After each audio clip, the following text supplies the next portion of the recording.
of our M&A processes start wrong, and here's where they happen.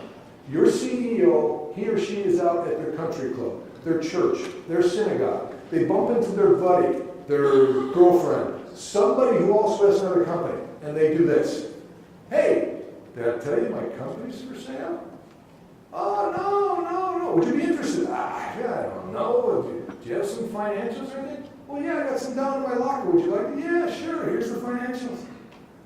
And then your CEO comes back to you, and they dump them on your desk. And they say this question. They ask you this question. How much is this company worth? Has anybody been in that spot? I see some nods. Usually I find that's the case. What's this company worth? And because we all have good, healthy egos, we're not prepared to say, I have no clue. I've never looked at an M&A transaction before. So we say, give me a couple hours, I'll look at it. And the deal is already in the wrong spot. This is completely out of whack at this point in time. Where M&A should start with is, put a note, strategic planning. I want to grow my company. I'm 25 million. I really want to be 100 million for the following reason, but I'm going to talk about this in my strategic planning, and I'm going to start laying out all the reasons for that.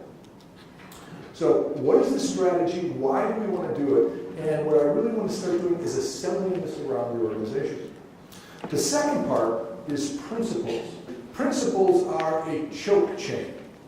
Any of the dog with a choke chain? The choke chain is for who? The owner, the CEO. Because that is the most difficult person to control in the process. I want it, I want it, I want it. If we ever talk about like the dog going after something shiny, shiny, shiny, that's what can happen to the owners when they start going down this path. Okay? I'll give you an example of that. So what are the principles that we want to look at to set up to control it? After that, we find the target company.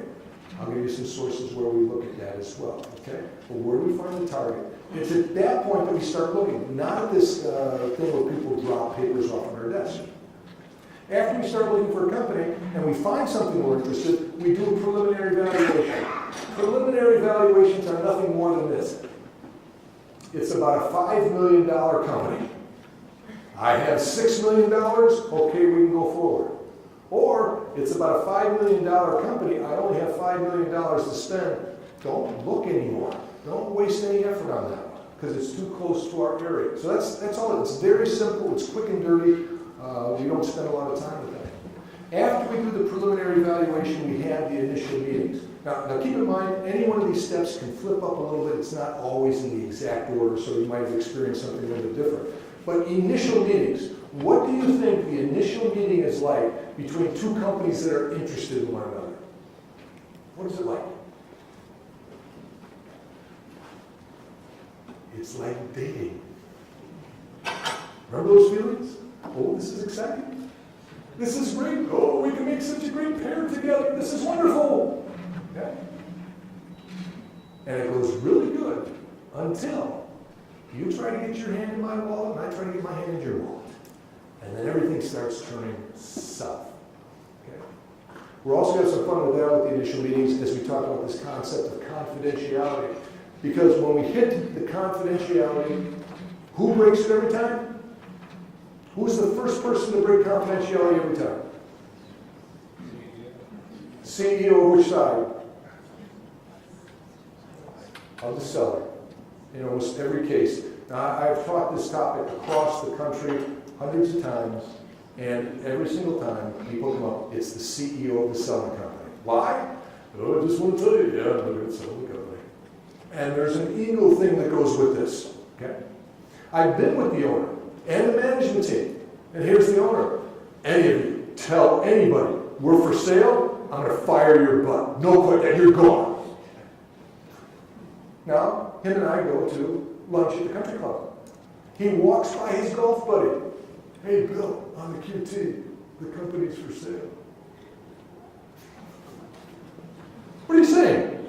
Oh, he understands confidentiality. No, he doesn't. He's not obligated to do anything. But that's what happens in the process. Time and time again, I've seen that. I've had people echo the same experience.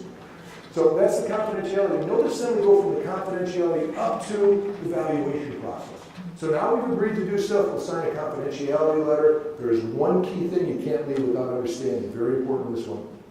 And in the valuation process, this is hard, solid work. If you've never done it before, bring in help. Bring in a certified business valuation person. Talk to another firm. Your CPA firm has some of these credentials. Get somebody to help you. Because if we're starting to talk about a $20, $30, $50 million deal, I certainly don't want to be in the spot that I missed it by $5 million. And it's one thing if we're off a penny on something small. In this area, it makes a real danger to do that. After we do the valuation, we have a letter of intent. Letter of intent has two types, a very complex one or a very simple one. Which do you think is better, complex or simple? And if it's not simple, it's complex. Complex is the best type of letter of intent. And the reason being is I want to negotiate all key items before we go farther. Because when we don't negotiate and take the simple letter of intent, we want to say, hey, I'd like to buy your company. Would you like me to buy it from you? That's great. And then we go down the path of due diligence. We do all this hard work. And then you find a sticking point. And the deal blows up. We've lost so much money. I want to negotiate the whole thing up front. Where I mentioned my experience with the company that blew up with the $1 billion sale, we lost hundreds of thousands of dollars in legal fees when they walked away. Don't want to go there. Don't want to go there. After we do the letter of intent, then we do the due diligence process. We'll cover the four main things there. After that, it's the definitive agreement. Now, if you've seen the deals, definitive agreements are books and books of documents that you put together. Even for the small things, they can be 4 or 5 binders of information. If you are on the selling part of this transaction, you are going to be responsible for assembling all of the data to get it to the attorney. The attorney will put it in all the right spots, but you're going to get what's our list of accounts payable, what's our list of accounts receivable, what's all of our personal property, what's all of our fixed assets. You will spend the time to do that, and it takes a lot of time. It takes a lot of time to put all that together. After the definitive agreement, it says the reconciling. The deals always fall apart. They always fall apart. So, am I going to give you an extra $500,000? Okay, I don't like your kid, they can stay in the business, we'll give them an employment contract. You want health insurance, we'll keep you around. If you stay in the corner office and don't bother anybody, we'll let you go to the conventions and represent us through some things. Those are the reconciling items that try to bring people back together. Okay? And then at the bottom on the right-hand side, it says rapid integration. Once we've now got the deal, it is closed. This is the process where the buyer comes in and rapidly brings the two companies together as quickly as possible. Notice in the middle of the chart, I have the word negotiation. Negotiation takes place throughout the entire agreement. And even in strategy, when I said we shouldn't even have a company in mind right now, I'm negotiating at that point. And I'll explain that as we move down the path.